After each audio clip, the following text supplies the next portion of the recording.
Welcome back friends, आप सुन रहे radio मानव रचना 107.8 FM। मैं हूं बिंदास भावना और आपको पता ही है हम कर रहे हैं longest non stop live radio show और हम रहने वाले हैं दिन और रात आपके साथ। और ये जो दिन और रात है ना, बाइक और पता नहीं चल रही है। सो इतना एक्साइटमेंट है, इतनी सस्टेनेबिलिटी पर हम बात कर रहे हैं। हमारे एसडीजी गोल्स को अचीव करने के लिए मुझे ऐसा लगता है कि इतने घंटों के बाद हम शायद लोगों तक इन सारे गोल्स को पहुंचा चुके होंगे और हम उनसे ये जानने की कोशिश कर रहे होंगे कि अब वो अपनी जिंदगी में इन्हें कैसे इम्बाइब कर रहे हैं। और बार बार हम आपसे एक ही बात करने की कोशिश कर रहे हैं कि ये जो हमारे सस्टेनेबल डेवलपमेंट गोल्स हैं जिसे यूएन ने हमें दिए हैं, उन्होंने एक टारगेट देने की कोशिश की है कि आने वाले 7 सालों में हम कोशिश करें कि हम इन गोल्स को अचीव कर सकें, यानी कुछ कदम तो हमें जोर बढ़ाएं। इनमें एक बहुत ही अहम कदम या फिर बहुत ही अहम गोल जेंडर इक्वालिटी, जिस पर आज सुबह से मैं चर्चा कर रही हूँ।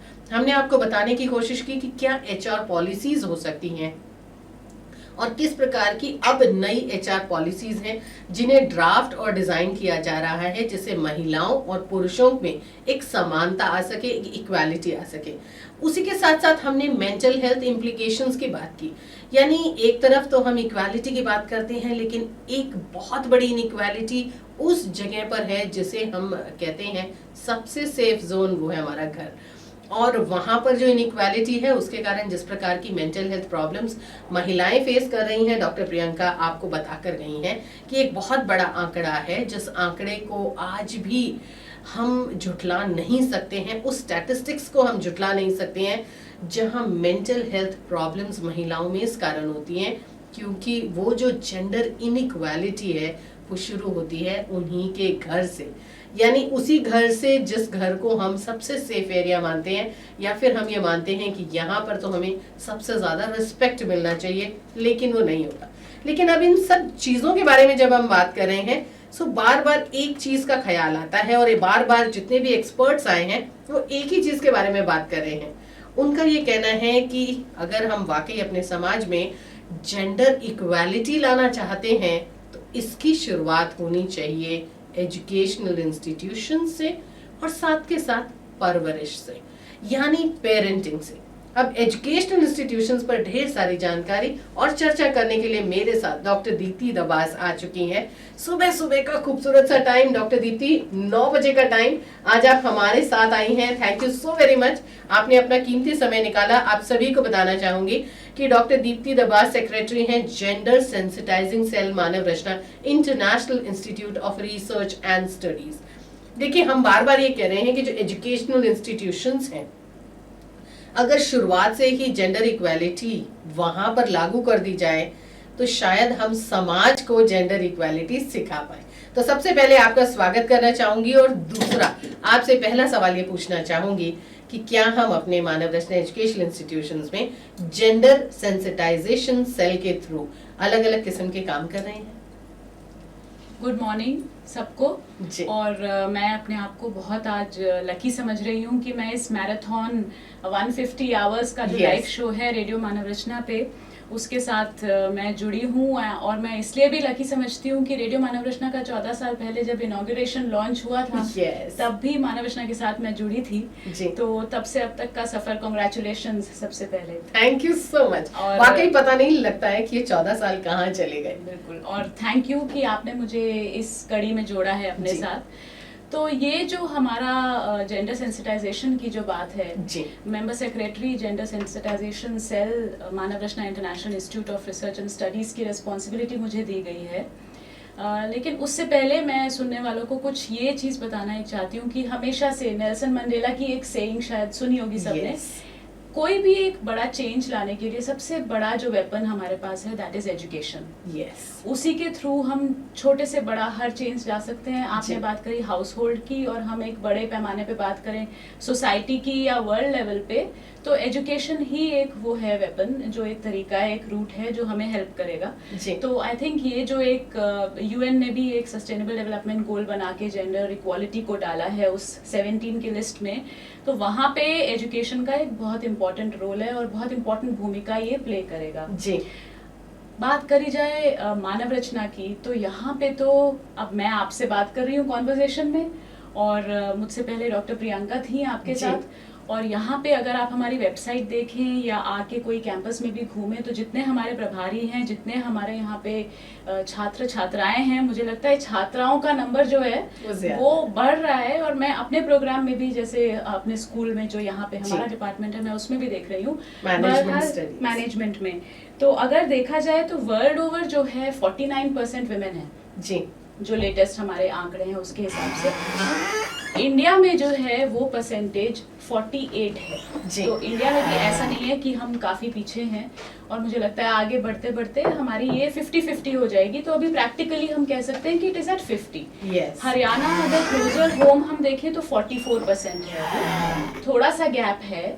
लेकिन जो एक प्रॉब्लम रहती थी हरियाणा में हमेशा की, जो एक फीमेल टू मेल रेशो है वो बहुत पीछे रहता था। तो प्राउडली अभी ये है कि हर 1000 मेल्स पे 910 के आसपास विमेन हो गई है जी। वो नंबर 700s में या 800s में रहता था। एक जमाने में हमने देखा है कि ये जो नंबर है ये काफी बहुत कम था। तो ये आप देख सकते हैं कि एक एवोल्यूशन है जो सोसाइटी में ऑलरेडी आ रहा है। और अगर हम बात करें अपने हरियाणा स्टेट की, तो ये चेंज की हमने बात करी, पहले से जो हम फिगर्स देख रहे थे वो अब इम्प्रूव हो गई है। तो ये मुझे लगता है एक स्टार्टिंग पॉइंट है कि अगर हम ग्रॉस एनरोलमेंट रेशो देखें, या अगर हम जैसे न्यूज़पेपर्स में देखते हैं कि सीबीएसई का कभी रिजल्ट आता है, आईएएस एग्जामिनेशन का रिजल्ट आता है, हर जगह गर्ल्स आर एक्सेलिंग। तो हम जिस बेस से इस सस्टेनेबल डेवलपमेंट गोल की तरफ बढ़ रहे हैं, मुझे लगता है कि that is a very strong base, specially India में, क्योंकि यहाँ पे तो एक जो स्थान है वो पूजनीय स्थान भी है एक महिलाओं का। तो वो बेस हमारा बिल्कुल ठीक है। हमारी जो यहाँ पे पॉलिसीज हैं एक एजुकेशन इंस्टीट्यूशन के नाते, तो एक एजुकेशन इंस्टीट्यूशन की रिस्पॉन्सिबिलिटी जो है, और कैसे वो जेंडर इक्वालिटी को, या मेरी नज़र में एक्चुअली जेंडर इक्वालिटी वर्ड मैं कम यूज़ करती हूँ, जेंडर सेंसिटाइजेशन ज़्यादा यूज़ करना चाहिए हमें, क्योंकि उसमें हम महिला पुरुष दोनों जो हैं, बायोलॉजिकली एक हमारा रोल जो है वो तो है ही, वो गॉड गिवन है। उसको एक लेवल तक हमें, फिर we should grow beyond that. जैसे कि एजुकेशन हमें सिखाती है कि मेल फीमेल, तो आपका जो ये सेंसस में नंबर्स आते हैं कि कितने आपके मेल हैं कितने फीमेल, वहाँ पे रुक जाना चाहिए।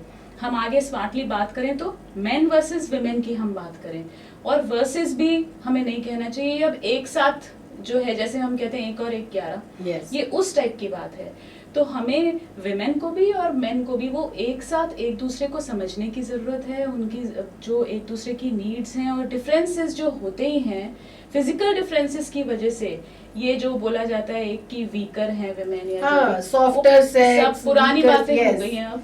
ना तो वीकर जेंडर है, ना ही अब सॉफ्टर जेंडर है, बिल्कुल नहीं है। जो एक महिला बच्चे को जन्म दे सकती है, and the pain that she undergoes, and that pain is equivalent to breaking so many bones at the same time. तो आप सोचिए, वीकर तो नहीं है, लेकिन हम वीकर शायद कहकर ये कहने की कोशिश करते हैं कि हम उसकी स्ट्रेंथ को एनालाइज कर रहे हैं।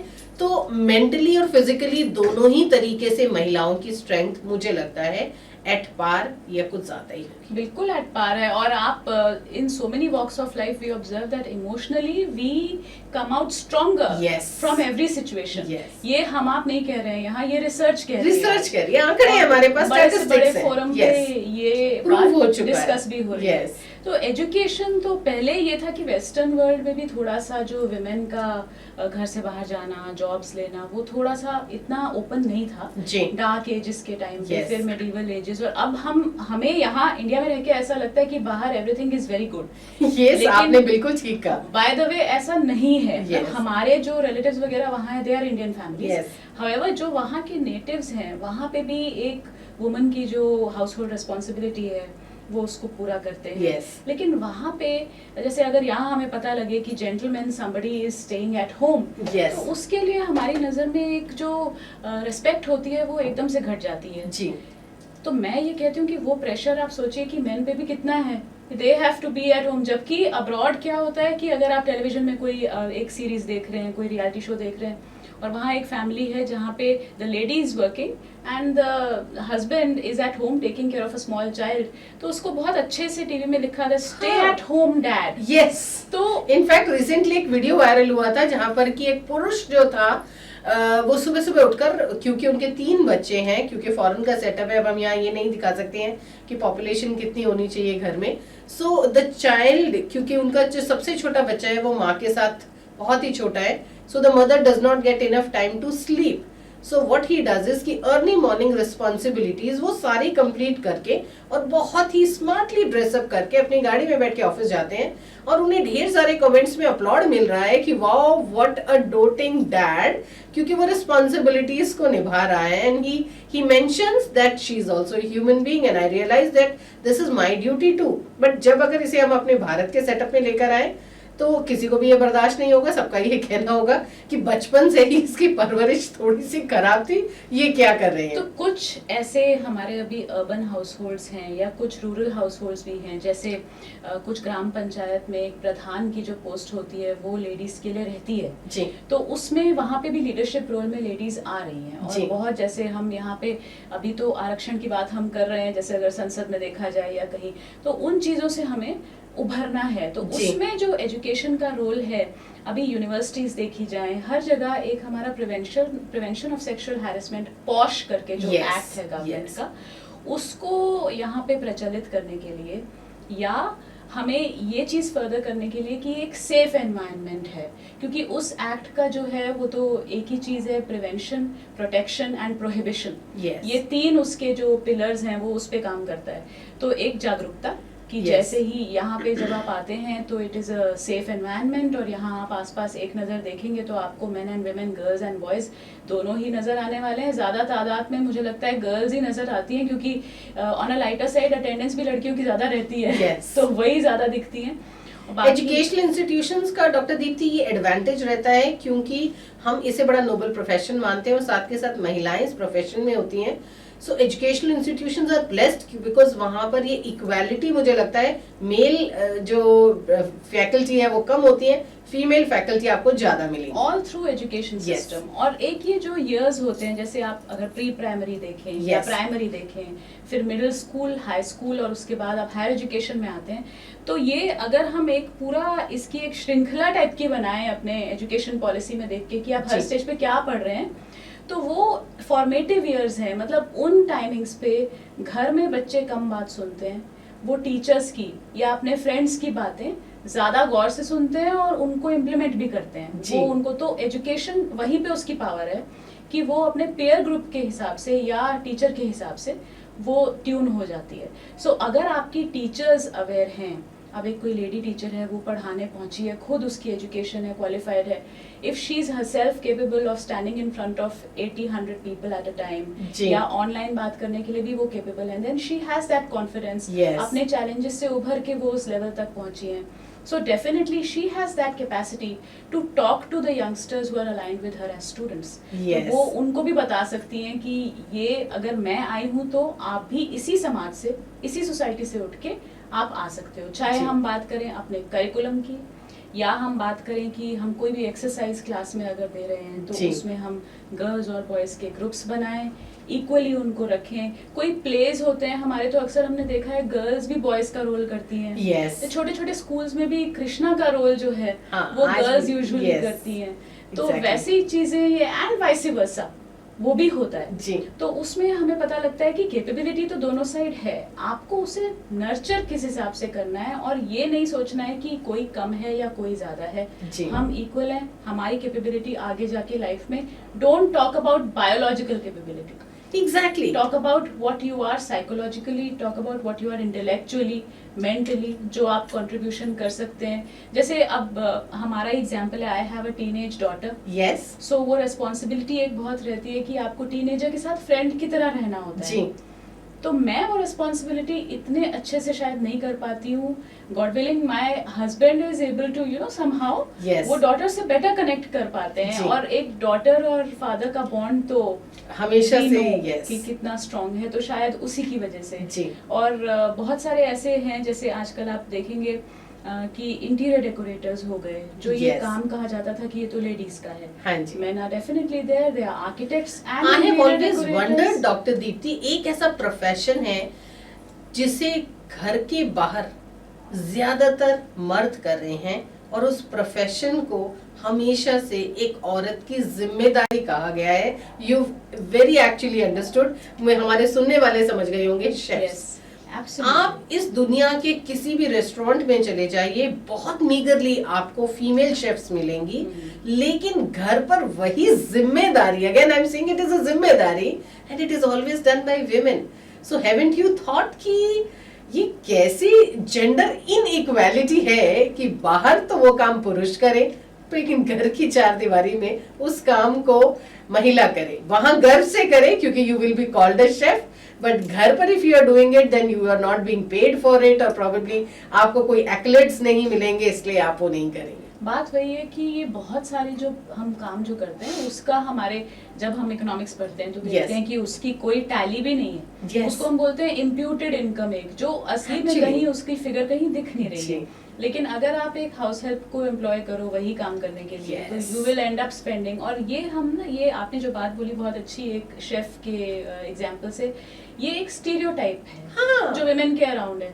अब ये एक इतनी खूबसूरती से शेफ वाले एंगल में ये ब्रेक हो गया। हाँ। ऐसे बहुत से स्टीरियोटाइप्स हमें खुद को ब्रेक करने पड़ेंगे। So see, there is one question that every girl in her life undergoes before her marriage: Do you know to cook? ये एक ऐसा क्वेश्चन है, मुझे नहीं लगता कोई भी महिला कहेगी मुझसे शादी से पहले पूछा गया हो। Everybody has been asked that standard question. जैसे हाउ आर यू, आपकी जिंदगी में कभी ना कभी किसी ने आपसे पूछा होगा, बिल्कुल ऐसे ही हर महिला से एक बार ये पूछा जरूर जाता है, आपको खाना बनाना आता है? इनफैक्ट मेनी केसेस ये तो फॉर ग्रांटेड भी लिया जाता है हमारी सोसाइटी में, कि अब आप एक पर्टिकुलर एज आपने अटेन कर ली, तो खाना तो आपको बनाना आता ही होगा। एग्जैक्टली। सो माना जाता है कि घर पर अगर एक यंग बच्ची है और मान लीजिए कि घर पर कोई भी आया है, इर्रिस्पेक्टिव उसकी मदर घर पर है या हाउस हेल्प घर पर है या नहीं, she can make a tea और you know she can serve things. How can you even expect, क्या पता घर का जो बड़ा बेटा है वो शायद ये काम ज्यादा अच्छा तरीके से कर सके। तो ऐसी फैमिलीज हैं जहाँ पे बिटिया नहीं है। यस। तो अगर दो ही उनके पास बेटे हैं तो ये काम तो फिर बाय डिफॉल्ट उन्हीं को करना ही पड़ जाएगा। तो ये जो है ना, ये हमारी सोसाइटी में अब थोड़ा धीरे धीरे आके, अब आप ब्यूटिशियंस को देखिए जो हमारे best of hair stylist and makeup artist हैं, they are supposed to be men and they work more on women, you know, जो उनको निखार के, और उनका जैसे हमारे फिल्म स्टार्स हैं या फैशन इंडस्ट्री में जो लोग हैं, फिर एक शेफ्स का तो आपने बताया ही। अब हम पहले वाइल ग्रोइंग अप हमने एग्जांपल्स देखे थे जैसे किरण बेदी के, या कल्पना चावला का, या पीटी उषा का, और हमारे यहाँ नेशन बिल्डिंग में इंदिरा गांधी का एक इम्पोर्टेंट रोल रहा। वो सब एक थे जो पब्लिक फिगर्स बन गए थे थ्रू देयर सर्विस या थ्रू देयर पैशन। लेकिन अब अगर हम देखें तो अब कितने एंटरप्रेन्योर्स हैं जो बिजनेस के साथ जुड़ी हैं, जैसे कुछ ऐसी हैं जो अपनी फैमिली बिजनेस को आगे बढ़ा रहे हैं। लेकिन आप अगर बात करें शार्क टैंक, तो हमारे सुनने वाले बहुत लोग देखते होंगे, तो उसमें अगर आप बात करें नमिता सिंह की या विनीता की, आप विनीता सिंह और नमिता थापर की जो हमारे ये शुगर कॉस्मेटिक्स और उसके वो हैं।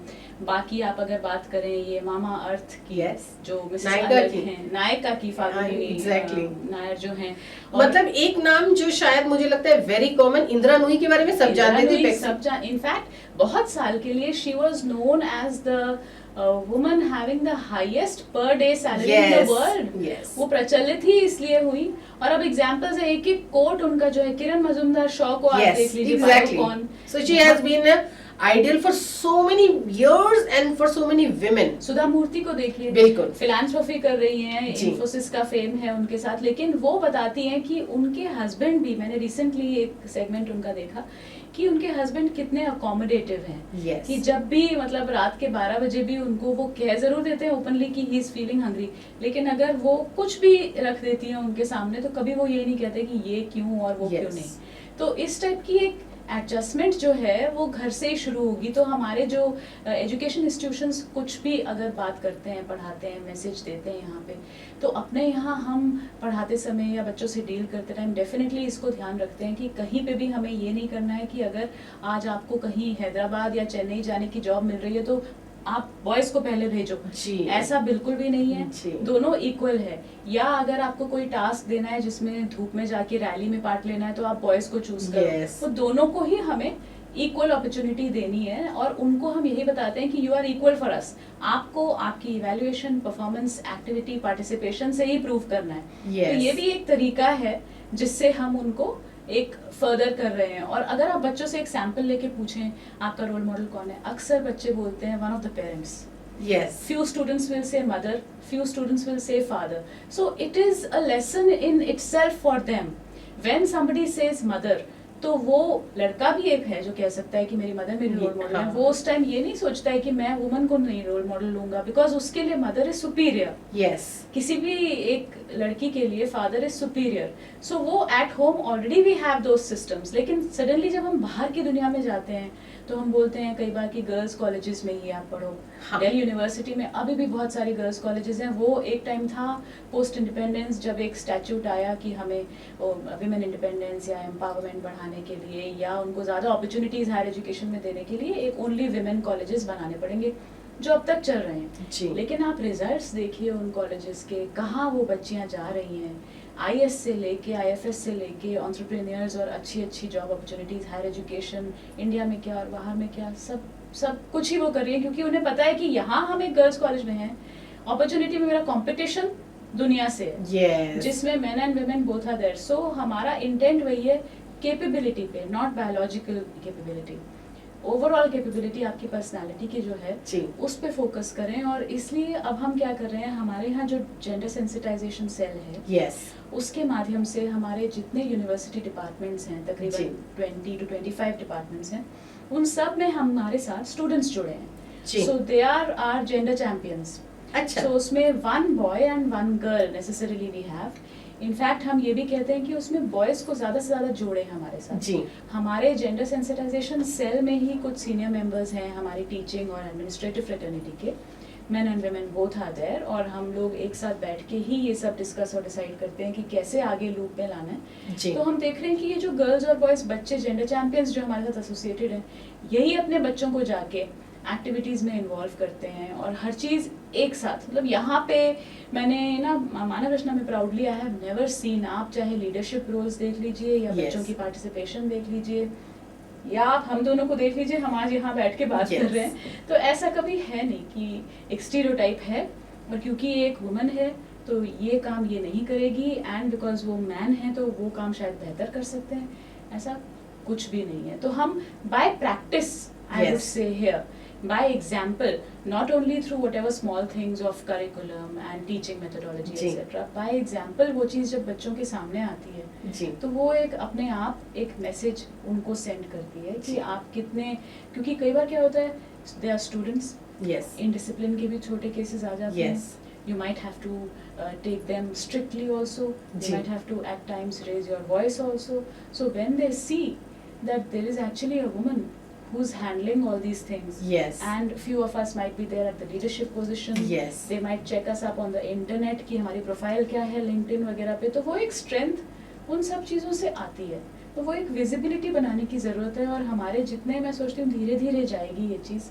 हमारे साथ अगर कुछ हज़ार बच्चे जुड़े हैं, उनकी फैमिलीज़ में आगे ये चीज़ परकोलेट Yes. करेगी। ग्रास रूट लेवल पे ये काम होना बहुत ज़रूरी है, जिसमें डॉक्टर दीप्ति, जो बात आपने कही है बस मैं यही कहने वाली थी कि we are blessed that we are into an urban sector, और हमारा अर्बन सेक्टर हमें ये एडवांटेज दे रहा है कि हम उस पूरे अर्बन सेटअप में इस चीज को प्रैक्टिस कर पा रहे हैं, क्योंकि ये आसान है।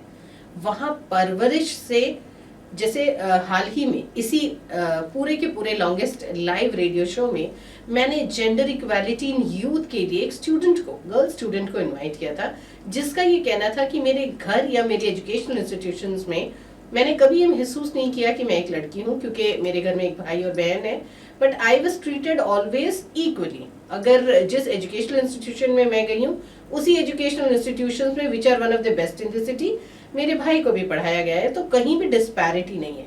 आज का वो जमाना चला गया जहां लड़कों को 2 रोटी मिलेगी और लड़की को 1, या फिर उसे दूध मिलेगा और उसे प्रोटीन नहीं मिलेगा, वो जमाना चला गया है। बट जब हम बात करते हैं रूरल सेटअप की, एजुकेशनल इंस्टीट्यूशन शायद सबसे बड़ा टूल हो सकते हैं वहां के स्टीरियोटाइप से ज्यादा उस स्टिग्मा को तोड़ने में, जो माइंडसेट आज भी फिक्स्ड है, जो एक इलिटरेट सेट ऑफ माइंड है, जो माएँ आज भी ये महसूस करती हैं कि school is equal to boy and home is equal to girl. So शायद ये स्कूल में जाने के बाद, जब हम एलिमेंट्री एजुकेशन को कंपलसरी कर रहे हैं, हर घर का बच्चा स्कूल जाएगा और वो किसी प्रकार का कोई और काम नहीं करेगा, तो जब वो स्कूल जाएंगी बच्चियां तो उन्हें महसूस होंगी कि ये जो पढ़ाई है ये हमारा अधिकार है.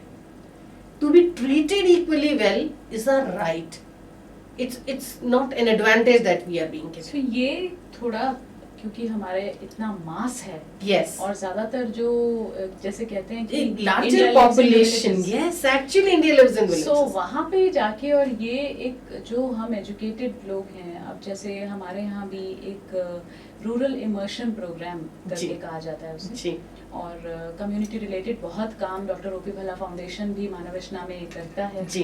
तो वहाँ उसका ऑब्जेक्टिव ही ये है कि आपके ये जो SDGs हैं, ये तो आजकल हम बात करने लगे हैं, Yes. लेकिन पहले से कम्युनिटी वर्क में इतना ज्यादा इन्वॉल्वमेंट एजुकेशन की है जी. आपको अपने स्टूडेंट्स को, जो एनलाइटेंड स्टूडेंट्स हैं, जिनको पता है कि हमें इक्वालिटी की बात करनी है, उनको एक मैसेज दे के तैयारी से और उनको भेजना होगा इन रूरल एरियाज में, जहाँ पे वो मैसेज जाएगा, ट्रैवल करेगा, और तभी वहाँ पे इम्प्रूवमेंट आएगी. और ऐसे ये एक चेन बनानी पड़ेगी कि इंटरनली हम वहाँ तक जाएं, क्योंकि मुझे समझ लगता है कि जो एक मदर है रूरल सेटअप में, Yes. जिसका एक कह लीजिए एक बेटा और एक बेटी है, तो उसके मन में एस्पिरेशन तो अपने दोनों बच्चों के लिए है, Actually. लेकिन वो अपने मन में एक जो Some उमंग है उसको societal मार के pressure रखते हैं, और financial implications, whatever. They know कि किसी चीज- सोसाइटी में स्टिग्मा बन जाएगा अगर हमने अपनी बेटी को भी भेजा और उसको घर का काम नहीं कराया, उसको स्कूल भेज दिया, इक्वल तरीके से पढ़ाया, तो ऐसे सब क्या सोचेंगे टाइप की चीज एक जो है वो. तो इनफैक्ट आज भी मतलब हम ये जरूर कहना चाहेंगे कि 2023 में हम हैं और हम 30 तक इन चीजों के बदलाव की बात कर रहे हैं. आज भी भारत में ये सोच है कि बेटी के हिस्से का जो पैसा है वो पढ़ाई पर नहीं, शादी पे खर्च किया जाए. एक सिंकिंग फंड ये है, एग्जैक्टली हर कोई क्रिएट करता है अपनी आज society भी के लिए. अगर आप हायर एजुकेशन की बात करें तो अच्छे कॉलेजेस से मेरा मतलब है, अगर वो बहुत एफिलेंट फैमिली नहीं है और वो एक लोअर मिडिल क्लास फैमिली है, तो वहाँ सबसे पहली सोच ये आती है कि इतनी भारी फीस भरने से अच्छा है, why not keep and save this money, because at the end of the day she is going to get married. So वो वाली सोच है. एक और सवाल आपसे जानना चाहूंगी. हाल ही में इस लॉन्गेस्ट लाइव रेडियो शो में हमने जेंडर इक्वालिटी की बात की, लेकिन उस जेंडर में हमने बात की कि हम दो जो जेंडर्स हैं जो प्रोमिनेंट हैं, अ मेल एंड अ फीमेल, हम उस पर तो बात कर रहे हैं, लेकिन क्या एजुकेशनल इंस्टीट्यूशन सेटअप्स में हम थर्ड जेंडर्स और LGBT कम्युनिटी को उतना ही तवज्जो दे रहे हैं जितना बाकी दोनों को? तो क्या हमारा जेंडर सेंसिटाइजेशन सेल इन चीजों को भी सेंसिटिवली हैंडल कर रहा है? ये एक बहुत अच्छा क्वेश्चन है जी. क्योंकि इसमें जो हमारा रास्ता है ना जी. वो अभी लंबा है. यस. ये जो बहुत नेसेंट स्टेज पे ये चीज है, Yes. क्योंकि इसकी लीगलाइजेशन और जी. इसका एक लॉ बनना, यस. या ऐसे लोगों में भी एक ओपननेस डालना, जी. क्योंकि उनके लिए लाइफ मुश्किल है, बहुत अभी मुश्किल. भी मैं कहूँगी मुश्किल है. इंडस्ट्री ने थोड़ी शुरुआत करी है, जी. इंडस्ट्री ने उनको रिकॉग्नाइज करने की कोशिश कर रही है, उनकी इंक्लूजन करना कि वो मेन स्ट्रीम में रहें, जी. जैसे जो एक कॉमन जेंडर्स हैं Yes. उन्हीं की तरह रहें. और आजकल हम देखेंगे कोई सर्वे फॉर्म्स भी अगर कहीं पे भी आप भर रहे हैं या कुछ, तो वो एक रिकॉग्निशन जो है इट्स ऑलरेडी देयर. क्या हम आज भी जो नाम के ऑप्शंस, इनिशियल के ऑप्शंस हैं, उसमें हम थर्ड जेंडर का ऑप्शन देते हैं? कई जगह यस. कई जगह है, लेकिन उसको भी मुझे ऐसा लगता है कि जो लोग उस जेंडर को बिलोंग करते हैं उनमें तो एक एक्सेप्टेंस है ही. यस. जो एक सोसाइटी एट लार्ज है उनमें एक्सेप्टेंस होना बहुत ज़रूरी है, जी. क्योंकि वो अभी भी एक सबकी नज़र में एक जो रेगुलर तरीके से एक फिटमेंट होती है वो है नहीं. यस. इंडस्ट्री ने काम शुरू कर दिया है, मुझे लगता है कि एकेडमिया को भी बहुत ज़रूरी है कि इसमें अपने इनपुट्स दे. जी. जैसे कि हम एक विमेन मैन रोल्स जो हैं वो डिफरेंशिएट नहीं होने देते, यस. नॉर्मल तरीके से उसको इक्वालिटी की बात करते हैं, तो इसमें भी हम वही बात करें, क्योंकि the base should be merit. Yes. Merit means वही बात आ जाती है आपकी. बट डॉक्टर दीप्ति, सवाल ये है कि मेरिट तो तब आएगी जब उन्हें ढंग से एजुकेशन मिलेगी. ये जो बच्चे हैं या ये जो तबका है, इन्हें कई बार इसलिए एजुकेशन नहीं मिल पाती है क्योंकि पीयर एक्सेप्टेंस ही नहीं है. The moment it is evitable कि वो कौन सा जेंडर है, जो बहुत ही अर्ली स्टेज में स्कूल लेवल पर हो जाता है, विच इज वेरी कॉमन. अब जैसे ही ये पता लगता है तो आप सोच लीजिए ट्रॉमा वहीं से शुरू हो जाता है, और फिर वो dropouts, and when they are drop out they are unable to study. बहुत सारे तो सोसाइटी से लड़कर, मतलब हाल ही में हम इसके बारे में बात कर रहे थे कि एम्स जैसे प्रेस्टिजियस हॉस्पिटल के डॉक्टर जो हैं, he is from the third gender and he says that I'm unable to be a mainstream doctor despite being in the government setup, not because the government doesn't allow me, not because my profession or my expertise or my talent or my caliber doesn't allow me, because the society does not have an acceptance. It's a mindset and perception Yes. issue. So as long as I'm a doctor, I'm wearing a coat and I'm sitting and I'm taking care of my patients, it's okay. The moment they come to know, oh, he is third gender, everybody says, can we go for a second opinion to somebody else? So now that means that being the third gender, उनका wisdom कम थोड़ी है, उनका knowledge है, intelligence कम थोड़ी है। अब देखिए, ये थोड़े टाइम पहले या कुछ साल पहले जो है, was this not the same that would happen to women? Yes. So this is तो अरे ये महिला डॉक्टर है तो चलिए किसी मेल डॉक्टर से सेकेंड ओपिनियन ले लेते हैं। ये एक जर्नी है। यस। तो जर्नी में जैसे जैसे हम बढ़ेंगे तो मुझे जी। लगता है कि it's a matter of time, तो ये एक्सेप्टेंस आएगी। और जैसे आप आजकल मिलेनियल्स को देखिए, yes, quick decision making and they are having acceptance for anything that is best and instant. Yes, उनको ये नहीं है कि वो ज्यादा प्रोज एंड कॉन्स और उसमें नहीं जाते जी। हैं। सो मुझे लगता है कि एक मैच्योरिटी लेवल जो है ना, जैसे human race is also evolving. Yes. So with time जो हम एक देखते हैं, एक इंटेलिजेंस कोशेंट की बात कर लीजिए, या एक आप एडजस्टमेंट की बात कर लीजिए, जी। या कोई डिसीजन मेकिंग की। सो ये with time definitely, but without effort हम ये चीज भी अचीव नहीं कर पाएंगे। तो इसमें भी वेस्टर्न कंट्रीज में बहुत सुपीरियर लेवल की एक्सेप्टेंस है। Yes. यहाँ हमारे यहाँ उसको आना अभी थोड़ा मुश्किल है, लेकिन आई एम वेरी होपफुल। एक सवाल है जो शायद कल मैंने हमारे एक एक्सपर्ट से पूछने की कोशिश की, बट क्योंकि वो एजुकेशनल इंस्टीट्यूशंस के हिस्सा नहीं रहे हैं तो वो इसका आंसर नहीं दे पाए। क्या हम उनके लिए, जिस प्रकार हम डिसेबल्ड बच्चों के लिए या स्पेशल बच्चों के लिए एक अलग किस्म का इंस्टीट्यूशन बनाते हैं जिससे कि उन्हें सही ट्रेनिंग मिल सके, क्या इन ऐसे हमारे थर्ड जेंडर के जितने भी सदस्य हैं या बच्चे हैं, क्या उनके लिए एक अलग किस्म का इंस्टीट्यूशन क्रिएट किया जा सकता है, या हम उन्हें नॉर्मल इंक्लूसिव लाइफ दें? देखिए, अल्टीमेटली अगर आप डिसेबल्ड की बात कर रहे हैं, यस, तो उनका एक रिक्वायरमेंट जो है उनकी थोड़ी अलग होती हाँ, है। और उनकी मान लीजिए थोड़ी सी शारीरिक क्षमता कम है। सो इसीलिए अगर हम अपने कैंपस में भी देखें, या ऐसे डिसेबल फ्रेंडली जो बनाते गए हैं, वो रैम्प्स वगैरह Yes. बनाते हैं, ये बहुत बेसिक एग्जांपल है। लेकिन वो चीज़ हमें we don't have to do it for third gender, मुझे Yes. ऐसा लगता है। Yes. क्योंकि फिर तो उनकी मेन स्ट्रीमिंग कभी हो ही नहीं पाएगी। जी, और अगर हम नंबर देखें तो percentage will be so low very. कि अगर हम ज़्यादा से ज़्यादा अवेयरनेस करके उनको लाएं भी अपने क्लासरूम्स में या जॉब्स के लिए हालांकि वगैरह। पॉपुलेशन ही बहुत कम, मतलब हम ये नहीं कहेंगे कि हमारी नॉर्मल पॉपुलेशन से इनकी पॉपुलेशन बहुत ज्यादा है, काफी हद तक कम है, लेकिन उसके बावजूद भी इनके लिए होने जाने वाले कार्य या रिसोर्सेज हमेशा से ही कम रहे हैं। बात कोई नहीं करता है, क्योंकि अभी बात करने से ही झिझकते हैं Yes. इसके बारे में। जैसे हमारे यहाँ अब कुछ रिसर्च इस पे होने लगी है, हमारे डिपार्टमेंट में मैं बात करूँ तो कुछ प्रैक्टिकल रिसर्च होने लगी है, and we were happy to learn कि इंडस्ट्री में इसके बारे में जैसे होता है कि when a woman takes a maternity break, और जब उसको वापस आना होता है तो बहुत इजी नहीं है उसके लिए वापस आना। जी, इसी टाइप से स्टडीज हमारे यहाँ हो रही हैं ये देखने के लिए कि कितना इजी या डिफिकल्ट है थर्ड जेंडर को किसी ऑर्गेनाइजेशन में अपने लिए एक रोल लेना। अरे बाप तो रे। जो वो रिजल्ट्स आए उस स्टडी के, दे वर क्वाइट एनकरेजिंग। Yes. मतलब ये ऐसे लगा कि द पाथ इज देयर, और लंबा भी रास्ता है जी। लेकिन ऐसा नहीं है कि अनअचीवेबल है या ये काम हो ही नहीं सकता वहाँ पहुँचने का। जी, तो ये डेफिनेटली अचीवेबल है, लेकिन इसमें क्योंकि मेन एंड वुमेन तो एक रिकॉग्नाइज्ड एंटिटीज हो गए अभी, जी, थर्ड जेंडर को आने के लिए और हमें समझने के लिए उसको, उसमें it will take slight time. एक और सवाल आपसे जानना चाहूंगी। हम जैसे कहते हैं कि आजकल ये ना सिर्फ यूजीसी का मैंडेट है, लेकिन एजुकेशनल इंस्टीट्यूशंस के लिए भी, अगर हम सीबीएसई की बात करें या किसी भी बोर्ड की बात करें, तो एक जेंडर सेंसिटाइजेशन सेल हर एजुकेशनल इंस्टीट्यूशंस का एक मैंडेट है, वहां पर होना चाहिए। पर इस जेंडर सेंसिटाइजेशन की एग्जैक्ट वर्किंग क्या है, मतलब एग्जैक्टली क्या एक्सपेक्ट किया जाता है कि ये जेंडर सेंसिटाइजेशन सेल करे? सो ये जो यूजीसी का, जैसे आपने बताया कि जेंडर सेंसिटाइजिंग सेल जो एक है वो एक स्टैट्यूटरी बॉडी है, और इसी टाइप से एक इंटरनल कंप्लेंट्स कमेटी भी रहती है यूनिवर्सिटीज़ में।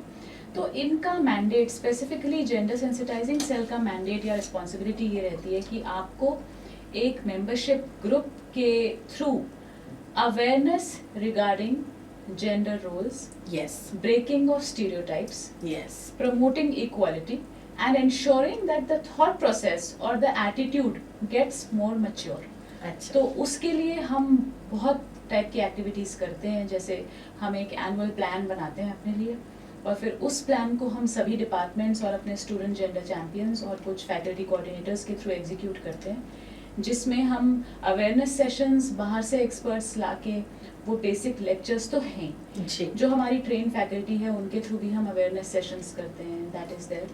प्लस हम बहुत सारे जैसे स्ट्रीट प्ले हो गया, नुक्कड़ नाटक, या स्लोगन राइटिंग हो गया, या जी। फेस पेंटिंग हो गया, या कोई पोस्टर मेकिंग कंपटीशन हो गया, कोई एक डिबेट हो गया, कभी बच्चों को एक एक्सप्रेशन की कोई एक एक्टिविटी उनको, या सिग्नेचर कैंपेन्स हम करते हैं जी, और हमने एक लास्ट ईयर एक किया था कि on a particular day we all had to wear orange colour in the campus to show solidarity towards gender equality. okay, So उसमें हमने देखा कि orange color in fact उस दिन even the senior management they were all wearing orange color and so we have always defined the colors according to gender, so blue for boys, pink for girls, but of course now there is another color for the third gender or probably for everybody and that is orange. so that was equality day, Yes. we could say, तो वो हमने किया। तो international women's day जैसे है उस पे भी हम एक चार्टर इनिशिएट करते हैं जी, लेकिन हम all over the year spread रखते हैं इन एक्टिविटीज जी, को और पीरियोडिकली हम एक फीडबैक भी लेते हैं, जैसे जी। हमारे स्टूडेंट्स जो हैं, हमारा एक सिस्टम है, हमारे जो एजुकेशन मैनेजमेंट सिस्टम है जी, उसके थ्रू हमारे पास फीडबैक भी आता है कि how comfortable the students are. Anonymous रहता है, स्टूडेंट को नहीं पता है कि वो फीडबैक हमारे पास आ रहा है। और इस साल से हम आगे एक और हमारा प्लान है, we are planning to introduce something called gender audit. जी, सो उसमें क्या होगा कि गोइंग अहेड स्टूडेंट उस जेंडर ऑडिट का हिस्सा बनेंगे और हम लोग जो यहाँ पे हैं वो भी हिस्सा बनेंगे, जो एम्प्लॉयज़ हैं। जी, तो उससे हमें अपना लेवल ऑफ कंफर्ट पता लगेगा कि क्या मेरे एनवायरनमेंट में कोई ऐसी चीज़ हो रही है जिससे मैं अनकंफर्टेबल हूँ या जिसको मैं चेंज करना चाहूँगी।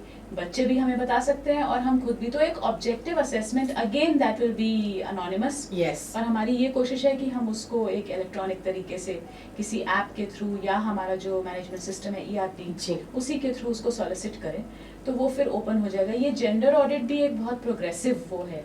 और सो एग्जैक्टली इस ऑडिट में किस प्रकार का ऑडिट होगा कि आप किस जेंडर के लिए किस प्रकार की सेंसिटाइजेशन रखते हैं? उसमें हमारी कोशिश ये है कि हम उसमें रेस्पोंडेंट से बेस क्वेश्चन जरूर पूछेंगे जी, कि मेल और फीमेल वाला जो एक रहता है वो Yes. सर्वे में जरूरी है ही। यस, लेकिन उसके बियॉन्ड हम ये उससे पूछेंगे कि are you comfortable here, are you being given equal opportunity for participation, जी, is there any disparity which you feel by way of your evaluation. Student है तो मार्क्स उसको बहुत प्यारे होते हैं, Yes. स्टूडेंट को है ही, सो उसको ये फीलिंग ना हो कि उसको ट्रीटमेंट ऐसा मिल रहा है या वैसा मिल रहा है। तो Yes. कोई भेदभाव आपसे जेंडर के बेसिस पे नहीं हो रहा है, ये Yes. असर्टन करना है हमें प्रोग्रेसिवली। और क्या हम कर सकते हैं वो भी हम स्टूडेंट से जानने की कोशिश करेंगे कि जी। अगर अपॉर्चुनिटीज उनको मिल सके तो ये सब चीज़ें हैं जो जेंडर ऑडिट के थ्रू। तो जैसे हमारा एक टीचिंग का ऑडिट होता है या किसी भी और चीज़ का, तो ये एक जेंडर ऑडिट अगर हम करेंगे तो ये अब जैसे MRIRS is NAC A++ university now the only one in NCR, so this gender audit will again help us be in that top grade and go further, क्योंकि बहुत ज़रूरी है हमारे लिए कि हम अपने सभी स्टूडेंट्स को, men and women alike, उनको हम कंफर्टेबल रखें। एंड वाई ओनली स्टूडेंट्स, जितने हम सब लोग हैं, Yes. everybody has to be kept the entire MR comfortable. family। एक और बड़ा अहम सवाल यहाँ ये उठता है कि जिस प्रकार आप ये ऑडिट करेंगे तो आप ये स्टूडेंट्स से या फिर जितने भी फैकल्टी मेंबर्स हैं इनसे ये पूछ सकती हैं कि are you comfortable and do you realise. Can we also put in some kind of a survey जहां हम बच्चों से पूछने की कोशिश करें कि क्या आपके लिए आपके जितने भी फीमेल फ्रेंड्स या मेल फ्रेंड्स हैं are they alike, and do you feel कि कहीं कोई एक जेंडर इंफीरियर है बिकॉज ऑफ X, Y और Z रीजंस।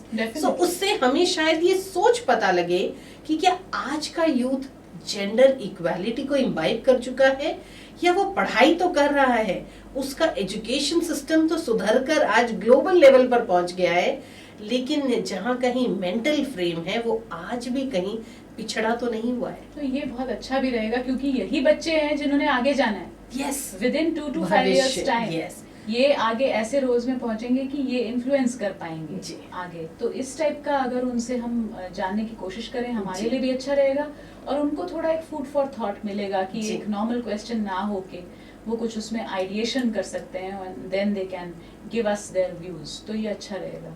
सो देखिए, एजुकेशनल इंस्टीट्यूशंस के लिए सरकार पूरी कोशिश कर रही है। जितनी भी सोसाइटीज हैं वो अपनी तरफ से ये कोशिश कर रही हैं कि महिला, पुरुष या थर्ड जेंडर हम सब एक समान हो और at the end of the day we realise we are all human beings. हम सब में जान है, हम सब में इमोशंस हैं और हम सब में सोचने और समझने की क्षमता है। और क्या हम इस क्षमता को रियलाइज कर रहे हैं? बट जरूरत ये है कि हम इसे अलग अलग लेवल्स पर इम्प्लीमेंट करने की कोशिश कर रहे हैं। पर जिस प्रकार एक सत्संग होता है और वहां पर बहुत सारे अनुयायी होते हैं, टेक अवे मैसेज कितने लोग लेकर जाते हैं और क्या वो अपने जीवन में उन मैसेजेस को इम्बाइब कर पाते हैं, एक्सेप्ट कर पाते हैं, ये जानना बहुत जरूरी है। अब एजुकेशनल इंस्टीट्यूशंस ये बताने की कोशिश तो कर रहे हैं कि all the genders are alike and everybody has equal opportunities and everybody gets equal responsibilities. लेकिन क्या हम उसे अपने घरों तक लेकर जा रहे हैं? क्योंकि मुद्दा फिर वही है कि जब ये बच्चे समाज का हिस्सा बनेंगे, आने वाले भावी पति पत्नी बनेंगे, क्या ये अपने स्पाउस को उतना ही रिस्पेक्ट, उतनी ही इक्वालिटी, उतनी ही अपॉर्चुनिटीज वर्क प्लेस पर दे पाएंगे जिसकी एक विजुअल थिंकिंग है या एक्सपेक्टेशन है? सो ये charity begins at home. Yes. हम एक चीज कहते हैं जी। लेकिन मुझे हमेशा लगता है कि 3 E's जो हमारे हैं, एक उसमें सबसे पहले मेरे लिए मेरे प्रोफेशन के हिसाब से एजुकेशन, यस, दूसरा हमारा एक्सपीरियंस, यस, और तीसरा इन्हीं दोनों से बनती है हमारी एनवायरनमेंट। जी। तो अगर आपकी एजुकेशन अच्छी रहेगी जो आपको अच्छे एक्सपीरियंसेस देगी तो आप उसी को अपने एनवायरनमेंट में इम्बाइब करेंगे। जी। अब वो आपका एनवायरनमेंट है बाहर भी, इंस्टीट्यूशन में या आगे जो जॉब करेंगे बच्चे, सोसाइटी में रहेंगे, अपनी ऑर्गेनाइजेशन में, उनको वो एक प्रेशर में भी रहते हैं कि यहाँ पे तो मुझे कुछ रूल्स एंड रेगुलेशंस पे ध्यान रखना है, उनको अबाइड करना है, तो मेरा बिहेवियर यहाँ पे एक मेरी वुमन कलीग है उसके साथ ऐसा अच्छा ही होना चाहिए, नहीं तो यहाँ कुछ भी हो सकता है। जी। तो वो जब आपको एक आप बाहर रहते हैं तो वो चीज़ आपके दिमाग में रहती है, you keep yourself checked. जी। लेकिन जो आपका होम एनवायरनमेंट है वो आगे जो अभी हमारा यूथ है, if they are being educated in the right way then they are going to be with each other. So वो उनको जो अपनी एजुकेशन है, तभी मैंने शुरू में ही कहा कि यही एक वेपन है सबसे स्ट्रॉन्ग, उसको अपने साथ आपको अपने होम एनवायरनमेंट में भी इम्प्लीमेंट करना है। जैसे छोटे बच्चे प्ले वे में जो जाते हैं वो करते हैं, आज जो टीचर ने सिखाया घर में जाके सबसे बात करते रहते हैं। तो आई थिंक वो टाइप की जो चीज है वो message has to be so strong, so activity based, और उसमें स्लाइस ऑफ लाइफ एग्जांपल्स देने की इतनी जरूरत है ना। तो बहुत सारे घरों में अभी भी मैं जानती हूँ ये कि हैं लेडीज जो नहीं निकल पाई हैं जॉब करने के लिए। Actually, अगर वो अपने डॉटर या सन के सामने ये बात एक्सप्रेस करे, जब वो कम से कम एक टीनेज या बियॉन्ड एज में आ जाए, तो वो बच्चा भी समझने लगता है कि आज मेरी मदर जो है वो डिप्राइव्ड रही इस वजह से, या किसी ने अगर प्री मैच्योर रिटायरमेंट ले लिया है, तो वो चीजें जब एक बच्चा समझने लगता है ना, तो at the same time an identity, an dignified identity at home. देखिए, जब हम होम मेकर कहते हैं तो हम एक बहुत सोफिस्टिकेटेड वर्ड यूज कर लेते हैं, लेकिन हम उसको होम मेकर समझें, हम ये रियलाइज करें that she is equally contributing to the society, and इसका इकोनॉमिकल इम्प्लीकेशन नहीं है, वो she is not taking home any salary, she is there in the house but she is doing far beyond what anybody could have brought back. So I would say that she is not contributing anything but she is saving. Yes. So वो एक जो reverse process है ना, वो अभी हमारे दिमाग में सेट नहीं है। And homemaking also is one job which takes a lot of time. Actually. And it exhausts you as much. If you're outside the house, fair enough, that's okay. But if you are not, तो तब भी आपके पास घर में भी बहुत सारे इस टाइप के काम हो जाते हैं जो आपको बिजी रखते हैं, ऑक्यूपाइड रखते हैं, और टाइम कहाँ जाता है वो पता भी नहीं लगता है। तो ये जो चीज़ें हैं, ये these will be driven home only through lessons and only through experiences, only through mutual respect. There has to be mutual respect for every individual. अब अगर आप, कई बार होता है आपको चॉइस मिलती है कुछ चीज़ों की, काफ़ी चीज़ों में आपको चॉइस नहीं मिलती है। अगर आप एक कंपनी में काम कर रहे हैं या आपको एक अपने किसी बीकॉम एमबीए में भी एक प्रोजेक्ट मिला है और ग्रुप बना दिया आपके टीचर ने, 5 उसमें लोग हैं, कौन आपके साथ उसमें आ गया you don't know, you have to play by the strengths and weaknesses. अब क्रिकेट टीम भी तो सिलेक्ट हो जाती है, फिर कैप्टन को उसी हिसाब से काम करना पड़ता है कि गिवन है मेरे और इनके साथ मैं काम करूं। तो कुछ कुछ चीजें हैं जो हमें ये समझना पड़ेगा कि होम फ्रंट पे भी, now this is the set which I have and these are the circumstances which we have, so if the lady of the house is working and has a night shift, so you have to abide by it, and if the gentleman has a night shift तो वो भी आपको, तो ये एक साथ जो है वो गाड़ी एक साथ चलने वाली जो बात है ना। लेकिन यहाँ पे हमारा जो है हर चीज में, आप टेक्नोलॉजी में देख लीजिए, किसी में भी देख लीजिए, थोड़ा हमारी कंट्री में एवोल्यूशन पीछे चलता है बाकी जो दुनिया के पार्ट्स हैं उससे। तो इसमें तो सोसाइटी को एटीट्यूड चेंज करना सबसे मुश्किल जो चीज़ है एक। जितनी हम एडवर्टाइजिंग हमारी देखते हैं, जितनी हमारी ये सोशल मीडिया पे या कैसे भी सोसाइटी रिलेटेड मैसेजेस आते हैं, ये बेटी पढ़ाओ बेटी बचाओ आंदोलन कह लीजिए, या अभी हम हायर एजुकेशन की बात कर रहे थे, उसमें एक हमारी ये छोटी छोटी स्कीम्स हैं, जैसे हमारी डोमेस्टिक लेवल पे उज्ज्वला स्कीम जो आई है, एक सुकन्या समृद्धि करके भी स्कीम है, जहाँ पे हम ये कहते हैं कि फॉर द फैमिली हम बोलते हैं कि it's going to benefit you in many ways.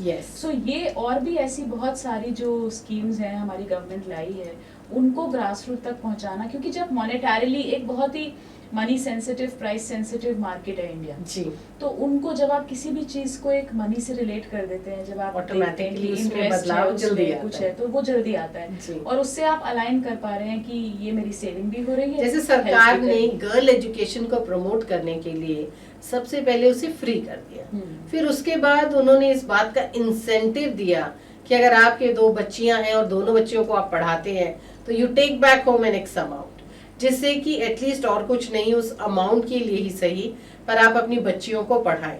So education को एक बहुत बड़ा हथियार बनाया जा सकता है जेंडर इक्वालिटी को एक्चुअली इस पूरे के पूरे सिस्टम में या फिर इस फैब्रिक ऑफ सोसाइटी में इम्प्लीमेंट करने के लिए या उसे एब्जॉर्ब करवाने के लिए। फ्री के अलावा भी मैं मेट्रो सिटीज में भी कुछ ऐसा है कि जब हम एक नर्सरी में भी एडमिशन कराते हैं बच्चे का, तो एक पॉइंट सिस्टम रहता है, डिस्टेंस कितना है आपके रेसिडेंस से स्कूल का वगैरह, तो उसमें एक गर्ल चाइल्ड के लिए एडिशनल भी है, which gives you more of an impetus, एक इंसेंटिव है उसमें कि क्योंकि गर्ल्स हैं तो उनको हम उसमें पॉइंट्स आपके बढ़ जाते हैं। जैसे स्कॉलरशिप में मैंने देखा है, अगर आप एक परिवार के ओनली गर्ल चाइल्ड है तो उसके लिए आपके पास एक स्कीम है कि आपको एक्स्ट्रा स्कॉलरशिप मिलती है। बिल्कुल बिल्कुल, और वो जितनी गर्ल्स को स्कॉलरशिप मिलती है, आई थिंक वो, मैं पूरे इंडिया वाइड मेरे पास फिगर्स नहीं है इस टाइम, लेकिन कंटिन्यूटी भी उसकी जैसे होता है कि एक 3 साल का आपका डिग्री प्रोग्राम है तो आपको 1 साल मिल गई, सेकेंड ईयर जो कंटिन्यूटी रहती है आई एम श्योर वो गर्ल्स की ज्यादा रहती होगी, क्योंकि they are able to make the marks,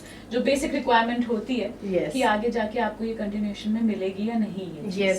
तो वो चीज जो है एक विमेन के अंदर स्पार्क तो है, तभी हम देख रहे हैं कि लीडरशिप पोजीशंस में भी वो हैं और बहुत स्ट्रांगली कनेक्टेड हैं। बात बस ये कि उनको रिकॉग्निशन मिलती रहे और उनको अपने होम एनवायरनमेंट से एनकरेजमेंट मिलती रहे। एक्सटर्नल एनवायरनमेंट में to do anything in an institutional और ऑर्गेनाइजेशनल सेटअप रूल्स हमारे अब काफी स्ट्रांग हो गए हैं, तो उसमें everybody knows that they are likely to get stuck. कोई ऐसी चीज़ अगर होती है तो इवन जो हमारा एजुकेशन इंस्टीट्यूशंस में भी every year UGC takes a report from us, कितने ग्रीवांसेस रिपोर्टेड थे और आपने उनको कैसे सेटल किया, कितने टाइम में सेटल किया। अगर आज 1 जुलाई है और मेरे पास कोई आती है कंप्लेंट तो मैं उसको कितने दिन में क्लोज कर रही हूँ उस ग्रीवांस को। सो अगर ऐसा ये एजुकेशन इंस्टीट्यूशन में भी हमारे पास रहता है, क्योंकि हम पार्ट हैं इस सोसाइटी के, तो कुछ ना कुछ इश्यूज आ सकते हैं और हम स्टूडेंट्स को एनकरेज करते हैं। हमने कैंपस में हर जगह पोस्टर्स, होर्डिंग्स लगाए हैं और हमारी वेबसाइट पे भी names and numbers of all committee members are there. So if you have any problem you can quickly reach out to the concern official and then your problem will be taken care of. और इसका जो dissemination है वो बहुत अच्छे से क्या students में किया जा रहा है। सो उन्हें ना सिर्फ वेबसाइट या फिर अलग अलग पोस्टर्स के जरिए, लेकिन फैकल्टी मेंबर्स या फिर मेंटोरशिप के जरिए रेगुलर सेशंस एंड ओरिएंटेशन। जैसे ही नया बैच हमारे पास आता है तो हम सबसे पहले उनको जैसे बाकी चीज़ों के बारे में बताते हैं कि जी। आपका डिपार्टमेंट कहाँ लोकेटेड है या क्या आपका जी, सिलेबस है. हाँ। So we tell about the existence and formation of gender sensitising cell. We tell them कि आपके अपने डिपार्टमेंट में ये आपके साथ के स्टूडेंट्स जो हैं, कई बार होता है वो एक टीचर के पास हाँ, आने में आने झिझक में सकते हिचकिचाते हैं, हैं। लेकिन एक गर्ल है तो वो एक लड़की को बताने में ज़्यादा ईजियर समझती Yes. है. तो वो एक पीयर ग्रुप है उस कम्युनिटी में ही हमने जी। वो स्टूडेंट्स को रखा है ताकि वो इजीली हो जाए. और फिर एक रेपिटेटिव मैनर में भी हम हमेशा मान लीजिए एक साल में एक student definitely minimum 3 sessions attend कर रहा है ऑनलाइन या ऑफलाइन जी through some other awareness programme जी अबाउट जेंडर सेंसिटाइजेशन. सो वो ओवर टाइम वो ये भी सोच सकता है, कुछ अगर डायरेक्टली वो सीखे नहीं ना, वो ये सोच सकता है बार बार इस चीज के बारे में बात कर रहे हैं, हाँ, तो ये है मैसेज इज क्या? Repetitive, so I better be aware about this. जी सो वो एक बहुत, अब जॉब सिलेक्शंस होती हैं, कितनी बार होता है बॉयज का नहीं हो पाता है सिलेक्शन, गर्ल्स का सिलेक्शन हो जी। जाता है. जितने हमारे पास सिलेक्टर्स आते हैं कंपनी से, उसमें कभी होता है there is no gentleman in the team, Wow. Only women are there. But ये चीजें क्योंकि अभी हम इस बारे में बात कर रहे हैं ना, तो मैं एग्जांपल्स ढूंढ रही हूँ. अदरवाइज फ्रैंकली सबमिटिंग रोजमर्रा में we are lucky that in this urban setup and here at Manav Rachna we don't have to really look at such platforms are not there Yes. jahan women will not be present. बिल्कुल. So it is an open environment, progressive environment, yes, protective till an extent, but it is more a developmental thing that हम वो protection भी अगर women को दे रहे हैं या men को भी दे रहे हैं, so it is for a better future, Yes. to ultimately bring them on the same level, same pedestal. बहुत सारी बातें आज डॉक्टर दीप्ति ने बताई हैं और मैं ये समझ पा रही हूँ कि जिस प्रकार से सरकार चाहती है कि जिस नॉलेज को और जिस जानकारी को इन स्टूडेंट्स को न सिर्फ बताना है, लेकिन उनके आई थिंक सिस्टम में इस बात को बैठा देना है कि दोनों या तीनों जेंडर्स बिल्कुल बराबर है, उसकी पहल हो चुकी है. और देखिए आज पहल हुई है तो मुझे लगता है कल हम बदलाव भी देख पाएंगे. आज हम किसी चीज को इम्प्लीमेंट करने लगते हैं तो धीरे धीरे हमें ये महसूस होने लगता है कि हाँ वो चीजें कुछ रूप ले रही हैं, कुछ शेप ले रही हैं. आज शुरुआत शायद अर्बन सेक्टर से हो सकती है, आज डेवलप्ड स्टेट से हो सकती है, लेकिन धीरे धीरे हम इसे अपने रूरल एरियाज में ले जाएंगे और बहुत ही जल्द हम एक सुनहरा भविष्य देख पाएंगे जहां हम जेंडर इक्वल होंगे. सो हमने डोमेस्टिक सेटअप की बात की, हमने एचआर पॉलिसीज की बात की, हमने एजुकेशनल पैटर्न्स की बात की. हर तरफ हम एक ही चीज समझ पा रहे हैं कि तरीके से अगर कंट्रीब्यूट किया जाए और बहुत सही तरीके से इसे कोशिश में डाला जाए तो ऐसा नहीं है कि हम इस जेंडर इक्वालिटी को मैनेज नहीं कर सकते हैं या इसे हम अचीव नहीं कर सकते हैं. देखिए हमने पॉलिसीज की बात की, हमने बहुत सारे स्टेप्स की बात की, डॉक्टर दीप्ति ने जेंडर ऑडिट की बात की. उन्होंने ये भी बताया कि किस प्रकार से बच्चों के लिए जेंडर अवेयरनेस और उसके लिए बहुत सारी सपोर्ट भी अवेलेबल है. उन्होंने उस कोलैबोरेटिव एफर्ट्स की बात की जहां पर बच्चों के पास ये मौका होता है कि वो ये समझ सकें कि दोनों जेंडर्स बिल्कुल बराबर होते हैं. फिर चाहे वो किसी प्रकार का ऐसा सेशन है जो कि गेस्ट लेक्चर के रूप में है या फिर वो खुद एक्सपीरियंस करने का जो मौका है वो लेकर आते हैं या फिर उनसे किसी भी प्रकार की प्रोजेक्ट एक्टिविटी करवाई जाती है. और देखिए स्ट्राइक करने के लिए सिर्फ एक मोमेंट बहुत होता है, जिस दिन वो हैमर सही जगह पड़ता है आप विश्वास करेंगे बदलाव वहीं से शुरू हो जाता है. धीरे धीरे ये बदलाव एजुकेशनल इंस्टीट्यूशन से घरों तक पहुंचेगा और घर से हमारे दिलों तक, और उस दिन हम ये कह पाएंगे कि ये जो जेंडर इक्वालिटी है इसे हम अचीव कर पाए हैं या हम इसे बहुत अच्छे ढंग से मैनेज कर पाए हैं. और जिस तरीके से इक्वालिटी चाहिए, यानी हम ये तो नहीं कह रहे हैं कि महिलाएं वो सारे काम करने लग जाएं जो पुरुष करते हैं और पुरुष वो सब कुछ करने लग जाएं जो महिलाएं कर रही हैं. जो रिस्पॉन्सिबिलिटी हम अच्छे से निभा पाते हैं उसे हम शेयर्ड रिस्पॉन्सिबिलिटी बना लें और हम उसे इस एमिकेबल तरीके से आगे लेकर जाएं जिससे कि किसी को भी वो बोझ ना महसूस हो, वो खुशी से उसे जिम्मेदारी के रूप में निभा पाए। हम ये नहीं कह रहे हैं कि इतना बदलाव आए कि हम चीजों के खिलाफ हो जाएं या फिर इस पूरे फैब्रिक को हम बदल दें, बल्कि हम बात कर रहे हैं कि क्या एक दूसरे के हम पूरक बन सकते हैं, जिस प्रकार से इस सृष्टि की रचना से पहले शायद परमात्मा ने 2 जेंडर्स या फिर 3 जेंडर्स ये सोचकर बनाए थे कि हर किसी में अलग अलग क्वालिटी डालूंगा तो उस अलग अलग क्वालिटी के जरिए ये हमारे समाज में सही बैलेंस क्रिएट कर पाए। तहे दिल से धन्यवाद कहना चाहूंगी डॉक्टर दीप्ति। जाते जाते हमारे सभी लिसनर्स को क्या खास कहकर जाना चाहेंगी? सबसे पहले मैं थैंक्स कहना चाहूंगी रेडियो मानव रचना को, और साथ में ये कि if God has given us the opportunity and birth in any gender, yes, I think we should feel proud of that ji. and make the most of this one lifetime that we have. Live with freedom and live with a thought towards respect for everybody whom we are interacting with. हाँ, तो gender कोई भी हो सकता है। और वो जो बातें थी ना, अगले जन्म मोहे बिटिया ना कीजो, या फिर हम ये सोचें कि अगर हम एक मर्द के रूप में पैदा हुए होते तो हमारे पास ज्यादा प्रिविलेजेस होती, शायद अब हम उस जमाने को बदलने की कोशिश कर रहे हैं। और जैसे ही जमाना बदलेगा हमें ये महसूस होगा कि जिस भी जेंडर में हमने जन्म लिया है वही जेंडर हमारे लिए सही मायने में बदलाव का सबसे बड़ा कदम है।